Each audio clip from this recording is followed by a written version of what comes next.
اسلام آباد پہنچنے میں کافی دیر ہو چکی تھی۔ دوراب کیسے ہیں، کہاں ہیں، وہ ٹھیک تو ہے نا؟ اس نے ملازمہ سے پوچھا تھا۔ جی وہ تو شام سے کمرے سے نہیں نکلے، میں دوپہر میں کھانا دینے گئی تو انہوں نے منع کر دیا ان کو ڈسٹرب نہ کیا جائے۔ آپ نے دوبارہ چیک نہیں کیا؟ وہ شال اتار کر ملازمہ کے حوالے کرتے ہوئے اس کے کمرے کی جانب بڑھی تھی۔ کمرہ اندھیرے میں ڈوبا ہوا تھا۔ اس نے لائٹ آن کی اور دھیمی سے پکارتے ہوئے بستر کی طرف بڑھی۔ دوراب نے بہت حیرت زدہ ہوتے ہوئے بازو آنکھوں سے ہٹا کر اسے دیکھا تھا۔ بخار نے شاید نہیں، یقیناً اس کے دماغ پر اثر کیا تھا۔ زرش، اور یہاں یہ ممکن نہیں ہو سکتا۔ اس نے دوبارہ آنکھوں پر ہاتھ رکھ لیا۔ زرش نے اس کا ہاتھ تھامتے ہوئے سخت ٹینشن سے کہا، آپ کو بہت تیز بخار ہے۔ اس کے سرد ہاتھوں کے لمس پر دوراب ایک دم چونک کر اٹھا۔ زری تم؟ وہ اس کے چہرے کو چھوتے ہوئے کہا، جیسے ابھی بھی یقین نہ آ رہا ہو۔ آپ کو ایسے ناراض ہو کر نہیں آنا چاہیے تھا دوراب، مورے بہت پریشان ہو رہی تھی، اور تم میں بھی لگ تو نہیں رہا۔ اس نے غصے سے ہاتھ چھڑا لیا۔ کیسی باتیں کر رہے ہیں آپ؟ میں اتنی دور سے صرف آپ کے لیے آئی ہوں، اور آپ؟ زرش کو دکھ ہوا تھا۔ پتہ نہیں کیوں وہ آج کل اس کی ہر بات کا بتنگڑ بنانے پر تلا ہوا تھا۔ تو گھر والوں کی باتیں کر کے میرا موڈ خراب مت کرو۔ آپ کو کیا ہوتا جا رہا ہے دوراب؟ آپ کیوں جاؤ یہاں سے، وہ چیخ کر بولا تو زرش نے ایک دم سہم کر اس کو دیکھا تھا۔ اس کی زرد رنگت دیکھ کر وہ ایک دم نرم پڑ گیا۔ مجھے اس وقت تمہاری ضرورت ہے، صرف تمہاری۔ تم میرے پاس آ گئی ہو تو مجھے کچھ نہیں چاہیے اس وقت۔ کسی دوسرے کی بات مت کرو پلیز، میں بہت ڈسٹرب ہوں، کچھ سننا نہیں چاہتا ہوں۔ وہ اس کا ہاتھ تھام کر کہنے لگا۔ بخار کی وجہ سے اس کی آنکھیں اور چہرہ سرخ پڑا ہوا تھا۔ آپ نے کچھ کھایا؟ مجھے بھوک نہیں ہے، وہ شکست خوردہ سائیڈ بیڈ کراؤن سے ٹیک لگا کر آنکھیں موندے ہوئے بولا۔ اگر آپ کسی ڈاکٹر کو جانتے ہیں تو اسے کال کر دیں، آپ کو بہت تیز بخار ہے، اس کی ضرورت نہیں ہے۔ وہ بضد ہوا۔ زرش اس کی ضد کے آگے ہی کچھ نہیں کر سکتی تھی۔ میں آپ کے لیے کچھ کھانے کو لاتی ہوں۔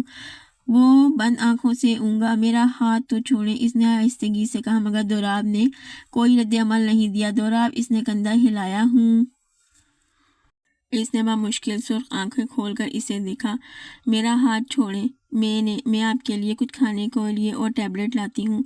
اگر آپ ڈاکٹر کو کال کر دیتے تو اچھا ہوتا۔ ابھی پوری رات باقی ہے۔ آپ کی کنڈیشن دیکھ کر مجھے ڈر لگ رہا ہے۔ اس کی فکر مندی پر دوراب کے لبوں پر مسکراہٹ ابھر کر معدوم ہو گئی تھی۔